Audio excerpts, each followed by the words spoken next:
Big ഫൂട്ടിൻ്റെ കഥകൾ ചെയ്യണമെന്ന് നിങ്ങളിൽ പലരും കമൻറ്റിൽ ആവശ്യപ്പെട്ടത് ഞാൻ കണ്ടിരുന്നു. ഇന്ന് നമ്മൾ അത്തരം കുറച്ച് കഥകളാണ് നോക്കുന്നത്. തുടക്കത്തിലേ പറയാം, ഇതൊരു മിസ്റ്ററി സ്റ്റോറിയാണ്. ഇങ്ങനെയുള്ള കഥകൾ വ്യക്തികളുടെ റിപ്പോർട്ടുകളെ അടിസ്ഥാനമാക്കിയാണ് വരുന്നത്. അതുകൊണ്ട് ഇതിൽ സയൻറ്റിഫിക് എവിഡൻസ് എവിടെയെന്ന് ചോദിച്ചാൽ അങ്ങനെ ഒരു ചോദ്യം കേട്ടില്ല എന്ന ഭാവത്തിൽ മാനത്തേക്ക് നോക്കിയിരിക്കുവാനേ എന്നെക്കൊണ്ട് പറ്റൂ. അതാണ് അതിൻ്റെ ഉത്തരവും. പക്ഷേ മിസ്റ്ററി സ്റ്റോറികൾ കേൾക്കുവാനായിട്ട് നല്ല രസമാണ്. കഴിഞ്ഞ 2019 18 സൈനികരടങ്ങുന്ന ഒരു ടീമിനെ ഇന്ത്യൻ ആർമിയുടെ പർവ്വതാരോഹണ പരിവേഷണ സംഘത്തിലേക്ക് സർക്കാർ നിയമിച്ചു. പിന്നീട് ഇവരെ ഹിമാലയത്തിന്റെ ഭാഗമായ മഗാലു കൊടുമുടിയിലേക്ക് 2 മാസത്തെ ട്രെയിനിങ്ങിന് വേണ്ടിയിട്ട് അയച്ചു. ഇവിടം മുതലാണ് കഥ തുടങ്ങുന്നത്. മഗാലു കൊടുമുടിയെക്കുറിച്ച് ഇതിനിടെ ഒരു കാര്യം പറയട്ടെ. ലോകത്തിലെ ഏറ്റവും ഉയരം കൂടിയ 5ാമത്തെ കൊടുമുടിയാണ് മഗാലു. കൊടും ശൈത്യമാണിവിടെ. ഡൽഹിയിൽ നിന്നും 1 മാസം മുൻപേ അവർ പുറപ്പെട്ടു. കാരണം വളരെ ഉയരത്തിലുള്ള മഗാലു ബേസ് ക്യാമ്പിലേക്ക് പോകും മുൻപായിട്ട് ശരീരത്തെ കാലാവസ്ഥയുമായിട്ട് പൊരുത്തപ്പെടുത്തി എടുക്കേണ്ടതുണ്ട്. അതിനായിട്ട് അവരെ ലാങ്മലെ ഖാർഖ എന്ന ഒരു ക്യാമ്പിൽ ആദ്യം എത്തിച്ചു. അവിടെ ആ സൈനികർ ഏതാനും ദിവസം വിശ്രമിച്ചു. പക്ഷേ ഒരു ദിവസം തങ്ങളുടെ ക്യാമ്പ് സൈറ്റിന്റെ സമീപത്ത് വെച്ച് അപ്രതീക്ഷിതമായിട്ട് അവരൊരു കാഴ്ച കണ്ടു. അവിടെയുള്ള തണുത്തുറഞ്ഞ കാലാവസ്ഥയെക്കാളും അവരുടെ രക്തത്തെ മരവിപ്പിക്കുന്ന കാഴ്ച. മഞ്ഞിൽ പൊതിഞ്ഞ ഏതാനും കാൽപ്പാടുകൾ. അതിലെന്താണ് ഇത്ര പ്രത്യേകതയെന്ന് ചോദിച്ചാൽ അതൊരു സാധാരണ കാൽപ്പാടായിരുന്നില്ല. അസാധാരണ വലിപ്പമുള്ള കാൽപ്പാടായിരുന്നു.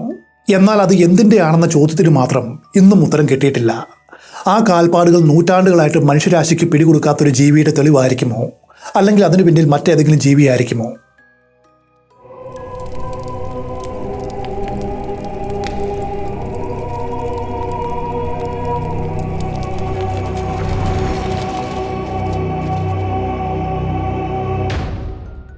ഇന്ത്യൻ ആർമിക്കുണ്ടായ എൻകൗണ്ടർ പറയും മുൻപായിട്ട് ഇതുമായിട്ട് ബന്ധപ്പെട്ട കാനഡയിൽ നടന്ന ഇൻട്രസ്റ്റിംഗ് ആയ മറ്റൊരു ബിഗ് ഫുട്ട് കഥ പറയാം. കാനഡയിലെ ബ്രിട്ടീഷ് കൊളംബിയയുടെ പടിഞ്ഞാറൻ തീരത്തായിട്ട് 12,408 ചതുരശ്ര മൈൽ വിസ്താരമുള്ള ഒരു വലിയ ദ്വീപുണ്ട്, വാൻകൂവർ ദ്വീപ്. ഒരു കാലത്ത് ഇവിടെ ധാരാളം ബിഗ് ഫുട്ട് ഉണ്ടായിരുന്നുവെന്ന് അവിടെയുള്ള റെഡ് ഇന്ത്യക്കാർ പറയുന്നു. ഇന്ത്യക്കാർക്ക് അവയെക്കുറിച്ച് അറിയാമായിരുന്നു. അവർ അതിനെ ഭയപ്പെട്ടു. 1928 ഇവിടെയുള്ള നൂട്ക എന്ന സ്ഥലത്ത് താമസിച്ചിരുന്ന നൂട്ക ഗോത്രത്തിൽപ്പെട്ട ഒരാൾ ബിഗ് ഫൂട്ടുകൾ തന്നെ തട്ടിക്കൊണ്ടുപോയെന്ന് അവകാശപ്പെട്ടു. ഒറിഗോണിലെ മൗണ്ട് ഏഞ്ചൽ സന്യാസ സമൂഹത്തിലെ ഫാദർ ആന്റണി ടെർഹാർ എന്ന സന്യാസിയാണ് ഈ കഥ രേഖപ്പെടുത്തിയത്. വർഷങ്ങളോളം വാൻകൂവർ ദ്വീപിന്റെ പടിഞ്ഞാറൻ തീരത്ത് സഞ്ചരിച്ച് പ്രവർത്തിച്ചു വന്ന ഒരു ബെനഡിക്റ്റൻ മിഷണറി പുരോഹിതനായിരുന്നു ഫാദർ ആന്റണി. ഈ സംഭവം നടക്കുന്ന സമയത്ത് അദ്ദേഹവും ഏതാനും സഹപ്രവർത്തകരും നൂട്കയിൽ ഉണ്ടായിരുന്നു. അദ്ദേഹത്തിന് മുച്ചലത്ത് ഹാരിയെ നന്നായിട്ടറിയാം. മുച്ചലത്ത് ഹാരി സമർത്ഥനായിട്ടുള്ള ഒരു കെണിവയ്പ്പുകാരനും അവിടെയുള്ള മറ്റു ഗോത്രവർഗ്ഗക്കാർ ആദരവോടെ കണ്ട ഒരു വ്യക്തിയുമായിരുന്നു. കാരണം അത്രയ്ക്ക് ബലവാനും ശാരീരികമായിട്ട് നോക്കിയാൽ അസാധാരണ വലിപ്പവുമുള്ള ആളായിരുന്നു ഹാരി. പേടി എന്താണെന്ന് അറിയാത്തൊരു മനുഷ്യൻ. അതിന് ഉദാഹരണം ഇതാണ്. അക്കാലത്ത് അവിടെയുള്ള ഒരു മനുഷ്യനും ചെയ്യാത്ത ഒരു കാര്യം ഹാരി പതിവായിട്ട് ചെയ്തിരുന്നു. അയാൾ ഒറ്റയ്ക്കാണ് കാട്ടിൽ കയറുക. കാട്ടിൽ കയറിയാൽ ആഴ്ചകളോളം അവിടെ ചെലവഴിക്കും. അവിടെയുള്ള തീരദേശ ഇന്ത്യക്കാർ ഒരിക്കലും ഇത് ചെയ്തിരുന്നില്ല. അവർ പൊതുവെ ഭീരുക്കളാണ്. അവിടെയുള്ള വനത്തെ ബിഗ് ഫൂട്ടിന്റെ താവളമായിട്ടാണ് അവർ കണ്ടത്. അതുകൊണ്ട് ജീവൻ പോയാലും ഒരു കാരണവശാലും അവർ ഒറ്റയ്ക്ക് ഉൾവനത്തിലേക്ക് പോയില്ല. പോകേണ്ടി വന്നാലും ഒരു കൂട്ടമായിട്ടാണ് പോകൂ. അവിടെയാണ് മുച്ചലത്ത് ഹാരി മറ്റുള്ള ഇന്ത്യക്കാരിൽ നിന്നും വ്യത്യസ്തനായത്. അവൻ ഒറ്റയ്ക്കാണ് കാട്ടിൽ പോകാറ്. ഒന്നിനെയും ഭയമില്ല. 1928 ശരത്കാലത്തിന്റെ അവസാനത്തിൽ മുച്ചലത്ത് ഹാരി തന്റെ കെണികളും ഒരു റൈഫിളും അതുപോലെ ക്യാമ്പ് ചെയ്യുവാനുള്ള ടെന്റും മറ്റു ഉപകരണങ്ങളുമായിട്ട് നേരെ കാട്ടിലേക്ക് പുറപ്പെട്ടു. വലിയൊരു ട്രാപ്പ് ലൈൻ സ്ഥാപിച്ച് മാസങ്ങളോളം കാട്ടിൽ തങ്ങുവാനായിരുന്നു ഇത്തവണ അയാളുടെ പദ്ധതി. അതിനായിട്ട് താൻ പതിവായിട്ട് പോകുന്ന തന്റെ പ്രിയപ്പെട്ട വേട്ടയാടൽ പ്രദേശത്തേക്ക് നൂർക്ക ഗ്രാമത്തിൽ നിന്നും കോനുമ നദി വഴി അയാൾ പുറപ്പെട്ടു. കോനുമ നദിയുടെ അഴിമുഖത്തേക്കാണ് ഹാരി തന്റെ വള്ളം തുഴഞ്ഞത്. അവിടെ ഒരു സ്ഥലത്ത് തന്റെ വള്ളം അടുപ്പിച്ച ശേഷം കാൽനടയായിട്ട് നേരെ വനത്തിലേക്ക് കയറി. നദിയിൽ നിന്നും ഏകദേശം 12 മൈൽ ഉള്ളിൽ കയറിയ ശേഷം തന്റെ ബേസ് ക്യാമ്പ് ഉണ്ടാക്കി. എന്നിട്ട് മൃഗങ്ങളെ പിടിക്കുവാനായിട്ട് ഒരു ട്രാപ്പ് ലൈൻ സ്ഥാപിച്ചു. അങ്ങനെ ഏതാനും ദിവസം കടന്നുപോയി. ഒരു രാത്രിയിൽ തന്റെ ക്യാമ്പിൽ പുതച്ചു മൂടിക്കിടക്കുമ്പോൾ പെട്ടെന്നൊരു സംഭവം ഉണ്ടായി. ഒരു വലിയ ബിഗ് ഫൂട്ട് ക്യാമ്പിലേക്ക് പാഞ്ഞു വന്ന് ഹാരിയെയും എടുത്തുകൊണ്ട് ദൂരെയുള്ള കുന്നിലേക്ക് പാഞ്ഞുപോയി. ഹാരി ഞെട്ടിപ്പോയി. പേടി കാരണം അയാൾക്കൊന്ന് പ്രതികരിക്കാൻ പോലും കഴിഞ്ഞില്ല. അയാളുടെ ബോധം പോയി. ബിഗ് ഫൂട്ട് അയാളെ അധികം ദൂരേക്ക് ചുമന്നുകൊണ്ട് പോയില്ല. ഒരുപക്ഷെ ഏകദേശം 2-3 മൈൽ ദൂരം അതവനെ കൊണ്ടുപോയിരിക്കാം. അപ്പോഴേക്കും നേരം വെളുത്തു. ബോധം വന്നപ്പോൾ താനൊരു വലിയ കുന്നിന്റെ അടിയിലുള്ള ഒരു ഗുഹയിലാണെന്നും അത് ബിഗ് ഫൂട്ടുകളുടെ താവളമാണെന്നും തനിക്ക് ചുറ്റുമായിട്ട് ഇപ്പോൾ കുറഞ്ഞത് 20 ബിഗ് ഫൂട്ടുകൾ നിൽപ്പുണ്ടെന്നും അയാൾ കണ്ടു.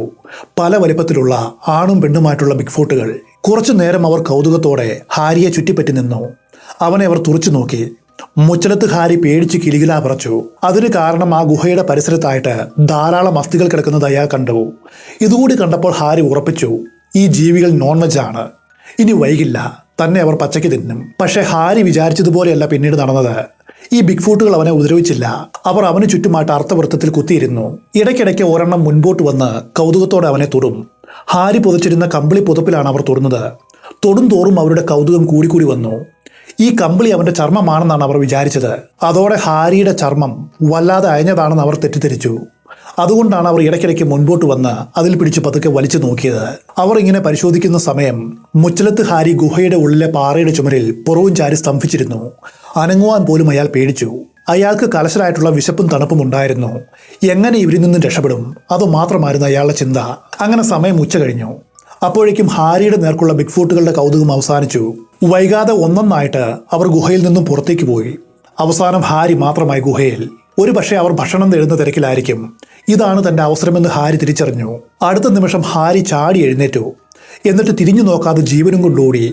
ഏകദേശം നദി ഒഴുകുന്ന ദിശ നോക്കിയായിരുന്നു ആ ഓട്ടം. അയാളുടെ ഊഹം ശരിയായിരുന്നു. ഈ ഓട്ടത്തിനിടയിൽ തന്റെ ക്യാമ്പിൽ അയാൾ എത്തി. പക്ഷെ അവിടെ തങ്ങിയില്ല. തന്റെ സാധനങ്ങളെല്ലാം ഉപേക്ഷിച്ചുകൊണ്ട് ക്യാമ്പ് മറികടന്ന് അയാൾ വീണ്ടും 12 മൈൽ ദൂരം ഓടി. അവസാനം കോനുമ നദിയുടെ തീരത്ത് മറച്ചുവെച്ച തന്റെ വള്ളം ഒളിപ്പിച്ച സ്ഥലത്ത് എത്തിച്ചേർന്നു. അതിനുശേഷം മുച്ചലത്ത് ഹാരി നോട്ട്കയിലേക്ക് തിരിച്ചു വന്ന കഥ ഫാദർ ആന്റണി പറയുന്നത് ഇങ്ങനെയാണ്. പുലർച്ചെ ഒരു 3 മണിയായിട്ടുണ്ട്. അദ്ദേഹവും മറ്റ് ബെനഡിക്റ്റിൻ വൈദികരും നല്ല ഉറക്കത്തിലായിരുന്നു. ഗ്രാമം പരിപൂർണ നിശബ്ദം. പെട്ടെന്ന് നദിയിൽ നിന്നും ആരോ ഉച്ചത്തിൽ നിലവിളിക്കുന്നത് അവർ കേട്ടു. അവർ മാത്രമല്ല, ഗ്രാമം മുഴുവനും അത് കേട്ടു. അവർ വിളക്കുകൾ കത്തിച്ചു. എല്ലാവരും നദിയുടെ തീരത്തേക്ക് ഓടി. അവിടെ അവർ മരവിച്ച് മരിക്കാറായ അവസ്ഥയിൽ തന്റെ തോണി കിടക്കുന്ന മുച്ചലത്ത് ഹാരിയെ കണ്ടെത്തി. നനഞ്ഞു കീറിയ ഒരു അടിവസ്ത്രം മാത്രമാണ് അവന്റെ ദേഹത്തുള്ളൂ. അന്ന് രാത്രിയിൽ കോനുമ നദിയുടെ അഴിമുഖത്തു നിന്നും 45 മൈൽ ദൂരമാണ് റെക്കോർഡ് വേഗത്തിൽ അയാൾ തന്റെ തോണി തുഴഞ്ഞത്. ഫാദർ ആന്റണിയും മറ്റുള്ളവരും കൂടി വള്ളത്തിൽ നിന്നും അയാളെ എടുത്തു. ഈ ബെനഡിക്റ്റിൻ വൈദികരാണ് അയാളെ ചികിത്സിച്ചത്. മുച്ചലത്ത് ഹാരി പൂർണ്ണമായിട്ടും സുഖം പ്രാപിക്കുവാൻ 3 ആഴ്ചയാണ് എടുത്തത്. ഈ 3 ആഴ്ചയ്ക്കുള്ളിൽ അവന്റെ മുടിയുടെ നിറം പോലും മാറിയെന്നാണ് ഫാദർ ആന്റണി പറയുന്നത്. വൈകാതെ ഈ തട്ടിക്കൊണ്ടുപോകലിന്റെ കഥ പതുക്കെ പതുക്കെ പുറത്തു വന്നു. ആദ്യമൊന്നും മുച്ചലത്ത് ഹാരി ആരോടും സംസാരിച്ചില്ല. പിന്നീടാണ് അന്ന് എന്താണ് തനിക്ക് സംഭവിച്ചത് എന്ന് അവൻ ഫാദർ ആന്റണിയോട് പറഞ്ഞത്. പരിപൂർണമായിട്ടും ആരോഗ്യം വീണ്ടെടുത്തപ്പോൾ അയാൾ വനത്തിൽ ഉപേക്ഷിച്ച സാധനങ്ങൾ, അതായത് അയാളുടെ ക്യാമ്പും ഉപകരണങ്ങളും ചട്ടിയും കലങ്ങളും അതുപോലെ വിലപിടിപ്പുള്ള കെണികളും റൈഫിളും എടുക്കുവാനായിട്ട് എപ്പോഴാണ് തിരിച്ചു പോകുന്നത് എന്ന് മറ്റുള്ളവർ ഹാരിയോട് ചോദിച്ചു. കാരണം 1928 കെണികളും റൈഫിളും ഒക്കെ ഒരു റെഡ് ഇന്ത്യക്കാരനെ സംബന്ധിച്ച് വളരെ വിലപിടിപ്പുള്ള ഒന്നാണ്. പക്ഷേ മുച്ചലത്ത് ഹാരി ഒരിക്കലും പിന്നീട് അവിടേക്ക് തിരിച്ചു പോയില്ല. ഫാദർ ആന്റണി പറയുന്നത് പിന്നീട് അവൻ ഒരിക്കലും നൂട്ട്കയിലെ ആ ഗ്രാമം വിട്ട് പുറത്തു പോയിട്ടില്ല എന്നും ജീവിതകാലം മുഴുവനും കാട്ടിൽ കയറിയിട്ടില്ല എന്നുമാണ്. ഇനിയും ബിഗ് ഫൂട്ടുകളെ കാണുമോ എന്നായിരുന്നു ഹാരിയുടെ പേടി. അതിലും ഭേദം തന്റെ എല്ലാ വിലപിടിപ്പുള്ള വസ്തുക്കളും ഉപേക്ഷിക്കുവാനായിട്ട് അവൻ തീരുമാനിച്ചു. ഇനി ഇന്ത്യൻ ആർമിയുടെ കഥയിലേക്ക് മടങ്ങി വരാം. മാർച്ച് 27 ഇന്ത്യൻ ആർമി ഡൽഹിയിൽ നിന്നും പുറപ്പെട്ടത്. മേജർ മനോജ് ജോഷിയുടെ കീഴിലായിരുന്നു ആ പര്യവേഷണം നടന്നത്. 4 ഓഫീസർമാർ, 2 ജൂനിയർ കമ്മീഷൻഡ് ഓഫീസർ, മറ്റ് റാങ്കുകളിലുള്ള 11 ആളുകൾ. ഇതായിരുന്നു ആ ടീം. ഏപ്രിൽ 2 ഹിമാലയൻ താഴ്വരയിൽ എത്തിയ ശേഷം അവർ മഗാലു ബേസ് ക്യാമ്പിലേക്ക് യാത്ര തുടങ്ങി. ഒരാഴ്ച കഴിഞ്ഞ ഏപ്രിൽ 9 മഗാലു ബാര നാഷണൽ പാർക്കിന്റെ ഇടുങ്ങിയ താഴ്വരയിലൂടെ സഞ്ചരിച്ച് 4500 മീറ്റർ ഉയരത്തിലുള്ള ലാങ്മലെ ഖാർക്ക എന്നൊരു വേ പോയിന്റിലെത്തി. അവിടെ അവർ താൽക്കാലികമായിട്ട് തമ്പടിച്ചു. ക്യാമ്പെല്ലാം ഉറപ്പിച്ചു കഴിഞ്ഞവർ ചുറ്റുമുള്ള പ്രദേശങ്ങൾ പര്യവേഷണം ചെയ്യുവാനായിട്ട് തീരുമാനിച്ചു. അങ്ങനെ പുറപ്പെടുമ്പോഴാണ് അവരുടെ ക്യാമ്പ് സൈറ്റിന് സമീപത്തായിട്ട് മഞ്ഞിൽ പൊതിഞ്ഞു കിടക്കുന്ന ചില കാലടയാളങ്ങൾ കണ്ടത്. 32 ഇഞ്ച് നീളവും 15 ഇഞ്ച് വീതിയുമുള്ള ആ കാൽപ്പാടുകൾക്ക് ഒരു ശരാശരി മനുഷ്യന്റെ പാദത്തിന്റെ 3 ഇരട്ടിയിലധികം വലിപ്പമുണ്ട്. ആ ജീവി സൃഷ്ടിച്ച കാൽപ്പാടുകൾ കൃത്യമായിട്ടും വരിവരിയായിട്ടുമാണ് പോകുന്നത്. അതവർ പ്രത്യേകം ശ്രദ്ധിച്ചു. നേരെ നിവർന്നു നടക്കുവാൻ കഴിവുള്ള ഒരു ജീവിക്ക് മാത്രമാണ് ഇത്തരം അടയാളങ്ങൾ അവശേഷിപ്പിക്കുവാനായിട്ട് കഴിയൂ. അതിന്റെ ഓരോ ചുവടുവയ്പ്പിനും 4 അടി അകലമുണ്ട്. ശരാശരി മനുഷ്യന്റെ കാൽനടയുടെ അകലവുമായിട്ട് ഇതിനെ താരതമ്യപ്പെടുത്തിയാൽ ഇതിന്റെ പകുതി പോലും അകലം വരില്ല. ഈ കാൽപ്പാടുകൾ ഉണ്ടാക്കിയത് വലിയ എന്തോ ജീവിയാണെന്ന് മാത്രം ആ സൈനികർക്ക് മനസ്സിലായി. ഇത്രയും വലിയ കാൽപ്പാടുകൾ ആദ്യമായിട്ടാണ് തങ്ങൾ കാണുന്നത് എന്ന് പിന്നീട് പറയുകയും ചെയ്തു. ഇതൊരു ഒറ്റപ്പെട്ട സംഭവമല്ല. കഴിഞ്ഞ 2 നൂറ്റാണ്ടുകളായിട്ട് യതി എന്ന് പ്രാദേശികവാസികൾ വിളിക്കുന്ന ഇത്തരം ജീവികളുടെ കാൽപ്പാടുകൾ പലരും കണ്ടുവന്ന റിപ്പോർട്ടുകൾ നിലവിലുണ്ട്. അതിൽ പട്ടാളക്കാർ മാത്രമല്ല, ഹണ്ടിങ്, ഫിഷിംഗ്, ഹൈക്കിംഗ് തുടങ്ങിയ ഔട്ട്ഡോർ ആക്ടിവിറ്റികളിൽ ഏർപ്പെട്ട പല ആളുകളും ഉൾപ്പെടും. ഈ വീഡിയോ കാണുന്ന നിങ്ങളെപ്പോലെ ഇതിനെ അനുകൂലിക്കുന്നവരും അതുപോലെ എതിർക്കുന്നവരുമുണ്ട്. ഡസൻ കണക്കിനുള്ള ഇത്തരം കേസുകൾ കൂടുതലായിട്ടും റിപ്പോർട്ട് ചെയ്തത് മഗാലു ബാരു നാഷണൽ പാർക്കിന്റെ മനോഹരമായ പരിസരത്ത് നിന്നുമാണ്. അവർ യതി എന്ന് വിളിച്ച ഈ ജീവിയുടെ കാൽപ്പാടുകൾ സത്യത്തിൽ ഹിമാലയൻ ബ്രൗൺ ബിയറിന്റെയോ അല്ലെങ്കിൽ ബ്ലാക്ക് ബിയറിന്റെയോ ആണെന്ന് പറയപ്പെടുന്നു. കാരണം ഈ പ്രദേശത്തു നിന്നും യതിയുടെ ആണെന്ന് പറഞ്ഞ ആളുകൾ കൊണ്ടുവന്ന രോമത്തിന്റെ സാമ്പിളുകളും തൊലിയുടെ അവശിഷ്ടങ്ങളും ധാരാളമാണ്. ഈ സാമ്പിളുകളിൽ നടത്തിയ പഠനത്തിൽ അതെല്ലാം അവിടെയുള്ള കരടികളുടെയോ അതുപോലെ ആടുകളുടെയോ ആയിരുന്നു എന്ന് കണ്ടെത്തിയിരുന്നു. ഈ കാരണങ്ങൾ കൊണ്ടാണ് അനേകം ആളുകൾ യതിയിൽ വിശ്വസിക്കാത്തത്. എങ്കിലും ഉത്തരമില്ലാത്ത 1-2 കേസുകളും അതിന്റെ സാമ്പിളുകളും വേറെയുണ്ട്. അതും മറ്റൊരു പാട്ടിൽ പറയാം. പക്ഷെ അന്ന് ഇന്ത്യൻ മിലിറ്ററി കണ്ട ട്രാക്കുകൾ യതിയുടെ ആണെന്ന് അവർ ഇന്നും ഉറച്ചു വിശ്വസിക്കുന്നു. കാരണം കരടികളടക്കം അവിടെയുള്ള ഏതു മൃഗങ്ങളുടെയും കാലടയാളങ്ങൾ ഒറ്റ നോട്ടത്തിൽ തിരിച്ചറിയുവാനായിട്ട് കഴിവുള്ള ആളുകളാണിവർ. കൂടാതെ കരടികളുടെ കാൽപ്പാടുകൾ വളരെ എളുപ്പത്തിൽ തിരിച്ചറിയുവാനായിട്ട് കഴിയും. സിമ്പിളാണ്. കരടികളുടെ കാൽപ്പാടുകളിൽ നഖത്തിന്റെ അടയാളം ഉണ്ടായിരിക്കും. പുലിയെപ്പോലെ നഖം ഉള്ളിലേക്ക് വലിക്കുവാനായിട്ട് കഴിവുള്ള ജീവിയല്ല കരടി. പക്ഷെ ഈ കാലടയാളത്തിൽ നഖത്തിന്റെ പാടുകളില്ല. ഇതാണ് അവരെ കുഴക്കിയതും. മാത്രവുമല്ല, ഹിമാലയൻ കരടികൾ വളരെ വിലക്ഷണമായിട്ട് 4 കാലിൽ നടക്കുന്ന ജീവികളാണ്. ആർമി കണ്ട കാൽപ്പാടുകളാവട്ടെ കൃത്യമായിട്ടുള്ള ഓർഡറിൽ നമ്മളെപ്പോലെ നടക്കുന്ന ഒരു ജീവിയുടെയാണ്. ആ പട്ടാളക്കാർ യതിയിൽ വിശ്വസിക്കുന്നുണ്ടെങ്കിലും ഇല്ലെങ്കിലും ഒരു കാര്യം ഉറപ്പിച്ചു പറയാം.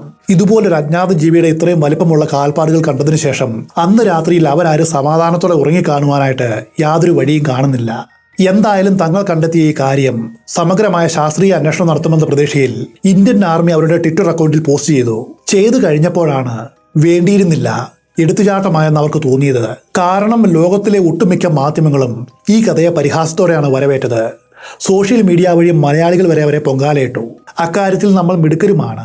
അതവിടെ നിൽക്കട്ടെ. യതി, ബിഗ്ഫുട്ട്, അൽമ, സാസ്ക്വാച്ച് എന്നുമൊക്കെ വിളിക്കുന്ന ഒരു ജീവി ഉണ്ടെന്നും ഇന്നും അത് നിലനിൽക്കുന്നുണ്ട് എന്നതിനും മറ്റെന്തെങ്കിലും തെളിവുണ്ടോ? അതിന്റെ ഉത്തരവും നിരവധി കഥകളാണ്. പണ്ട് മുതലേ പാശ്ചാത്യ ലോകം ഹിമാലയത്തിൽ ഉണ്ടെന്ന് വിശ്വസിക്കുന്ന യതിയെക്കുറിച്ചുള്ള കഥകളിൽ വലിയ താല്പര്യം കാണിച്ചിരുന്നു. അതിനുദാഹരണമാണ് അമേരിക്കൻ ഡിപ്പാർട്ട്മെന്റ് ഓഫ് സ്റ്റേറ്റ് ന്യൂഡൽഹിയിലെ അമേരിക്കൻ എംബസിക്ക് അയച്ച ഒരു നിയമാവലി. കുറച്ച് റൂൾസുകളായിരുന്നു അത്. ഇന്ത്യയിൽ എത്തിയ ശേഷം യതിയെ തിരക്കി നേപ്പാളിലേക്ക് പോകുന്ന അമേരിക്കൻ പൗരന്മാർക്ക് വേണ്ടിയുള്ള മാർഗനിർദ്ദേശങ്ങളായിരുന്നു അത്. 1959 നവംബർ 30 അയച്ച ഈ മാർഗനിർദ്ദേശത്തിൽ താഴെ പറയുന്ന 3 നിയമങ്ങളാണുള്ളത്. റൂൾ നമ്പർ 1: യതിയെ കണ്ടെത്തുവാനായിട്ട് ആര് പുറപ്പെടുന്നുവോ അവർ അതിനുവേണ്ട അനുമതിക്കായിട്ട് 5000 രൂപ നേപ്പാൾ സർക്കാരിന് റോയൽറ്റി ആയിട്ട് നൽകണം. റൂൾ നമ്പർ 2: യതിയെ കണ്ടെത്തിയാൽ അതിനെ നിങ്ങൾക്ക് ഫോട്ടോ എടുക്കുകയോ ജീവനോടെ പിടിക്കുകയോ എന്തു വേണമെങ്കിലും ചെയ്യാം. വിരോധമില്ല, ആരും വഴക്ക് പറയില്ല. എന്നാൽ സ്വന്തം ജീവൻ രക്ഷിക്കേണ്ട അടിയന്തര സാഹചര്യം വരുമ്പോഴല്ലാതെ അതിനെ കൊല്ലുവാനോ വെടിവെക്കുവാനോ പാടില്ല. ഈ ജീവിയെ ജീവനോടെ പിടികൂടുകയോ ഗതികെട്ട് കൊല്ലുകയോ ചെയ്താൽ നേപ്പാൾ ഗവൺമെന്റിനെ എത്രയും വേഗം കൈമാറണം. റൂൾ നമ്പർ 3: ഈ ജീവി ഉണ്ടെന്ന് തെളിയിക്കുന്ന എന്തെങ്കിലും നിങ്ങൾക്ക് കിട്ടിയാൽ ഉടൻ തന്നെ നേപ്പാൾ സർക്കാരിനെ ഏൽപ്പിക്കണം. ഒരു തരത്തിലും നേപ്പാൾ ഗവൺമെന്റിന്റെ അനുമതിയില്ലാതെ പബ്ലിസിറ്റിക്ക് വേണ്ടിയിട്ട് മാധ്യമങ്ങൾക്കോ അതുപോലെ റിപ്പോർട്ടർമാർക്കോ ഈ വാർത്ത ആദ്യം കൊടുക്കരുത്. ഈ നിയമാവലിയിൽ നിന്ന് നമുക്കൊരു കാര്യം മനസ്സിലാക്കാം. അക്കാലത്ത് പാശ്ചാത്യ ലോകം യതിയും ബിഗ്ഫുട്ടുമൊക്കെ ഒരു യാഥാർത്ഥ്യമാണെന്ന് ഉറച്ചു വിശ്വസിച്ചിരുന്നു.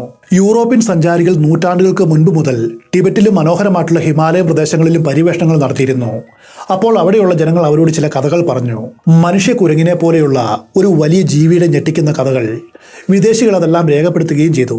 അങ്ങനെ യതിയെക്കുറിച്ച് ആദ്യമായിട്ട് പരാമർശിച്ച വ്യക്തി ബ്രിട്ടീഷുകാരനായിട്ടുള്ള BH ഹോട്ട്സൺ ആണ്.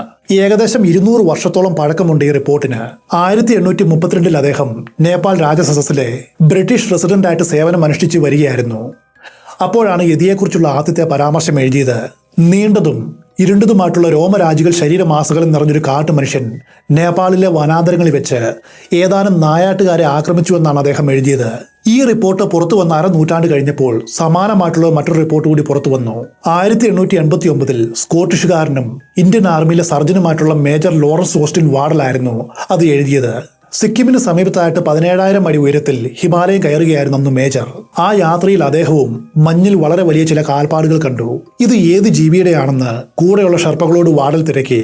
ഇത് യതി എന്ന് ഞങ്ങൾ വിളിക്കുന്ന ഒരു ജീവിയുടെ ട്രാക്കുകളാണെന്ന് ഗൈഡുകൾ അദ്ദേഹത്തോട് പറഞ്ഞു. പിന്നെ കുറച്ച് വിശദീകരണം കൊടുത്തു. ഈ ജീവി വലിയ അപകടകാരിയാണ്, മനുഷ്യരെ ആക്രമിക്കും, ചിലപ്പോൾ ആഹരിക്കുവാനായിട്ട് തട്ടിക്കൊണ്ടു പോകുവാനും സാധ്യതയുണ്ട്. അബദ്ധവശാൽ യതിയെ കണ്ടുമുട്ടിയാൽ അതിൽ നിന്നും രക്ഷപ്പെടുവാനായിട്ടൊരു വഴിയുണ്ട്. നേരെ താഴേക്ക് ഇറക്കി ഓടുക. കാരണം താഴേക്ക് ഓടുന്ന സമയത്ത് യതിയുടെ കണ്ണിലേക്ക് നീണ്ട മുടി പിന്നിൽ നിന്നും മുൻപോട്ട് മറിഞ്ഞു വീഴും. അപ്പോൾ യതിയുടെ കാഴ്ച കുറയും, രക്ഷപ്പെടുവാനായിട്ട് സമയവും കിട്ടും. ഓസ്റ്റിൻ വാർഡൽ എഴുതിയ എമോങ് ദ ഹിമാലയാസ് എന്ന ബുക്കിലാണ് ഈ കാര്യങ്ങൾ ഉള്ളത്. പൊതുവെ നോക്കിയാൽ ഏഷ്യയിലുള്ള ജനങ്ങൾ ഇതിനെ മെറ്റ, യതി അങ്ങനെ തുടങ്ങിയ വ്യത്യസ്ത പേരുകളിൽ വിളിക്കുന്നു. റഷ്യയിൽ അൽമാസ് എന്നും മംഗോളിയയിൽ മെത്തങ്കാമി എന്നും അറിയപ്പെടുന്നു. ഇതിന്റെ എല്ലാം ഏകദേശം അർത്ഥം ഒന്നാണ്: കാട്ടുമനുഷ്യൻ അല്ലെങ്കിൽ വൃത്തികെട്ട മഞ്ഞു മനുഷ്യൻ. ഇത്തരത്തിലുള്ള 100 കണക്കിന് പേരുകൾ വേറെയുമുണ്ട്. തെക്കേ അമേരിക്കയിൽ മാപ്പങ്വാരി എന്നും വടക്കേ അമേരിക്കയിൽ സാസ്ക്വാച്ച് എന്നും അല്ലെങ്കിൽ ബിഗ്ഫുട്ട് എന്നും അറിയപ്പെടുന്നു. ഇതിനെല്ലാം പൊതുവായിട്ട് ക്രിപ്റ്റോ ഹ്യൂമനോയിഡ് ക്രീച്ചർ ആ ഗണത്തിൽപ്പെടുത്താം. യതിയെക്കുറിച്ചുള്ള കഥകൾ മുഖ്യധാരാ വാർത്തയായിട്ട് ലോകമെമ്പാടും അറിയപ്പെട്ടത് 1921 മുതലാണ്. ആ വർഷമാണ് ബ്രിട്ടീഷ് മൗണ്ട് എവറസ്റ്റ് പര്യവേഷണ സംഘം ഈ ജീവിയെ കണ്ടുവെന്ന് റിപ്പോർട്ട് ചെയ്തത്. ഈ വാർത്ത വലിയ പുകിലാണ് ഉണ്ടാക്കിയത്. അതിനുശേഷമാണ് വിദേശികൾ യതിയെ തേടി ഇവിടേക്ക് വരുവാനായിട്ട് തുടങ്ങിയത്. ആ റിപ്പോർട്ട് ഇങ്ങനെയാണ്: കേണൽ ഹൊവാർഡ് ബറിയുടെ കീഴിലുള്ള ഒരു പര്യവേഷണ സംഘം എവറസ്റ്റിന്റെ വടക്കേ മുഖത്തുകൂടി പോകുമ്പോൾ അസാധാരണ വലിപ്പമുള്ള ഇത്തരം കാലടയാളങ്ങൾ കണ്ടു. അവരാദ്യം വിചാരിച്ചത് അതൊരു കരടിയുടെ ആയിരിക്കുമെന്നാണ്. അപ്പോൾ കൂടെ ഉണ്ടായിരുന്ന ടിബറ്റൻ പോർട്ടർമാർ അദ്ദേഹത്തോട് പറഞ്ഞു, അത് കരടിയുടെ കാൽപ്പാടല്ല, ഞങ്ങൾ യതി എന്ന് വിളിക്കുന്ന ജീവികളുടെ കാൽപ്പാടുകളാണ്. ആ സമയത്ത് എവറസ്റ്റിന്റെ വടക്കൻ മുഖത്തു നിന്നും 7 കിലോമീറ്റർ താഴെയായിരുന്നു അവർ. കേണൽ അത് വിശ്വസിച്ചില്ല. അദ്ദേഹം ഷെർപ്പകളോട് അത് കരടിയുടെ ആണെന്ന് തർക്കിച്ചു. അതും കഴിഞ്ഞ് ലോക്പാല ചുരത്തിലെത്തിയപ്പോൾ ഞെട്ടിക്കുന്ന മറ്റൊരു കാഴ്ച അവർ കണ്ടു. ദൂരെയായിട്ട് കാറ്റടിച്ച് കനത്ത പുക പോലെ വീശിയിരിക്കുന്ന മഞ്ഞ് കാണാം. ആ മഞ്ഞിലൂടെ സഞ്ചരിക്കുന്ന ഏതാനും പടുകൂറ്റൻ ഇരുണ്ട രൂപങ്ങൾ. കനത്ത മഞ്ഞ് വീഴ്ചയിലും ആ ഇരുണ്ട രൂപങ്ങൾ വ്യക്തമായിട്ടും കാണാമായിരുന്നു. കൂടെ ഉണ്ടായിരുന്ന ടിബറ്റൻ പോർട്ടർമാർ അപ്പോൾ അദ്ദേഹത്തോട്, ഞങ്ങൾ അപ്പോഴേ പറഞ്ഞതല്ലേ അത് കരടിയുടെ അല്ല യതിയുടെ ആണെന്ന്, ഇപ്പോൾ എങ്ങനെ ഇരിക്കുന്നു എന്ന് ചോദിച്ചു. ഈ കാര്യം അദ്ദേഹം ഒരു ലേഖനമായിട്ട് എഴുതി.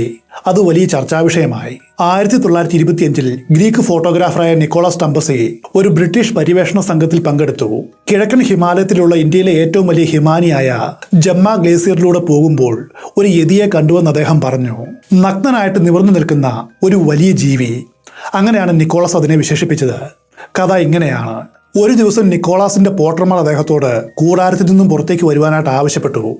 അദ്ദേഹം പുറത്തിറങ്ങിയപ്പോൾ ഷെർപ്പകൾ 100 കണക്കിന് വാര അകലെയുള്ള എന്തോ ഒന്നിനെ ചൂണ്ടിക്കാട്ടി. അദ്ദേഹം അവിടേക്ക് നോക്കി. അപ്പോൾ കണ്ടത് മനുഷ്യനെ പോലെ നിവർന്നു നടക്കുന്ന ഒരു രൂപത്തെയാണ്. കറുത്തിരുണ്ട രോമം നിറഞ്ഞ വിചിത്ര ജീവി ഒരു കുറ്റിക്കാട്ടിൽ നിന്നും മറ്റൊന്നിലേക്ക് നടക്കുകയായിരുന്നു. അങ്ങനെ പോകുമ്പോൾ ഇടയ്ക്കിടയ്ക്കായിട്ട് കൺമുൻപിലായിട്ട് കാണുന്ന കുറ്റിക്കാടുകൾ പിഴുതെറിയുന്നുമുണ്ട്. ഏകദേശം 1 മിനിറ്റോളം ആ രൂപത്തെ അവർക്ക് നന്നായിട്ട് കാണുവാനായിട്ട് കഴിഞ്ഞു. പിന്നെ അത് ഇടതൂർന്ന കുറ്റിക്കാട്ടിലേക്ക് വേഗം നടന്നു. നിക്കോളാസ് വേഗം തന്നെ അതിന്റെ ഒരു ഫോട്ടോ എടുക്കുവാനായിട്ട് ശ്രമിച്ചു. പക്ഷെ കഴിഞ്ഞില്ല. കാരണം അക്കാലത്തെ ക്യാമറയ്ക്ക് ഇന്നുള്ളതുപോലെ വേഗത്തിൽ ഫോട്ടോ എടുക്കുവാനുള്ള കഴിവില്ല. അല്പം താമസം വരും. അപ്പോഴേക്കും ഈ ജീവി അപ്രത്യക്ഷമായി. എങ്കിലും ലെൻസിലൂടെ നിക്കോളാസിന് അതിനെ വളരെ വ്യക്തമായിട്ടും കാണുവാനായിട്ട് കഴിഞ്ഞു. യതിയെക്കുറിച്ചുള്ള അടുത്ത റിപ്പോർട്ട് വരുന്നത് 1937 ഫ്രാങ്ക് സ്മിത്ത് എന്ന ഒരു വ്യക്തി ഹിമാലയത്തിലെ വന്യമായിട്ടുള്ള പ്രദേശങ്ങളിൽ ആ വർഷം പര്യവേഷണം നടത്തുകയായിരുന്നു. അപ്പോൾ മഞ്ഞിൽ വളരെ വലിപ്പമുള്ള മനുഷ്യ സമാനമായ കാലടയാളങ്ങളുടെ ഒരു ട്രാക്ക് അയാൾ കണ്ടു. എന്നാൽ അതിന്റെ ചുവടുവയ്പിന്റെ നീളം അത്രയധികമില്ല. ഒരു മനുഷ്യൻ കാല് നീട്ടിവെച്ചാൽ എങ്ങനെ ഇരിക്കും, അത്രയുമേ ഉള്ളൂ.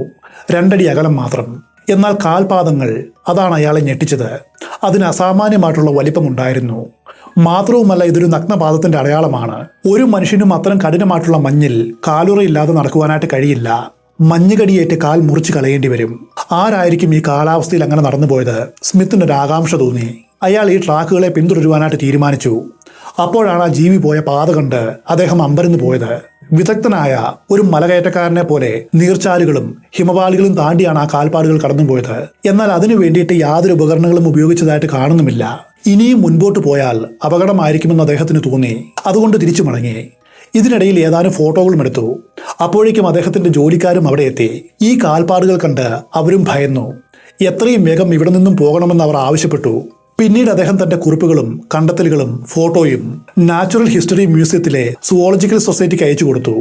അവരിത് പരിശോധിച്ചു. സുവോളജിക്കൽ സൊസൈറ്റിയുടെ കണ്ടെത്തൽ ഇതായിരുന്നു: അതൊരു കരടിയുടെ കാൽപ്പാടാകുവാനാണ് സാധ്യത. അതോടൊപ്പം ഒരു കാര്യം കൂടി പറഞ്ഞിരുന്നു: ഒരു പക്ഷേ നമുക്ക് ഇന്നേ വരെ കണ്ടെത്തുവാനായിട്ട് കഴിയാത്ത, നമുക്ക് അജ്ഞാതമായിട്ടുള്ള ഏതോ സ്പീഷീസിൽപ്പെട്ട കരടിയുടെ കാലടയാളമായിരിക്കാം അത്. സ്മിത്ത് അവരുടെ നിഗമനം അംഗീകരിച്ചു. അദ്ദേഹത്തിന്റെ ഫോട്ടോയിൽ നിന്നുമുള്ള പ്രിന്റുകൾ കണ്ടാൽ കരടിയുടെ ആയിട്ട് ചെറിയൊരു സാമ്യവുമുണ്ട്. പക്ഷെ ഏത് കരടിയുടെ? അതാണ് ചോദ്യം. നമുക്ക് അജ്ഞാതമായിട്ടുള്ള സ്പീഷീസ് ഏതാണ്?